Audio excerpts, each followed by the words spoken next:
Nobody really told folks in my area that there was a slowdown because I see more and more diverse range of EVs every day. Even Walter drives a Cadillac Lyric, as I'm sure we'll get onto. I'm seeing a lot more of those nowadays. So there's just the diversity locally. I'm just here north of Boston in Massachusetts, so obviously have that, coastal, slightly friendlier EV state perhaps than some of the others where people will focus the negativity. But I think if you look at the numbers and the general trends, although you can always pick out some individual month to month or year to year stats that kind of show an issue, not least, Tesla at the moment at the start of the year in Q1 is the one that's kind of down a little bit, but then you look to your Ford, Hyundai, Kia, even GM kind of potentially coming up with some of their new models.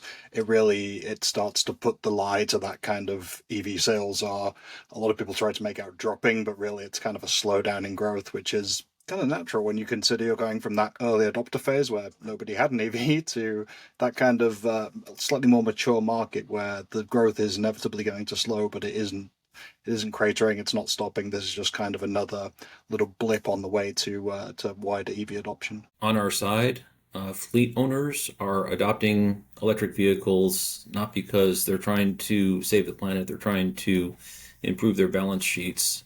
When economics makes sense, there's the phrase, no army can withstand the force of an idea whose time has come.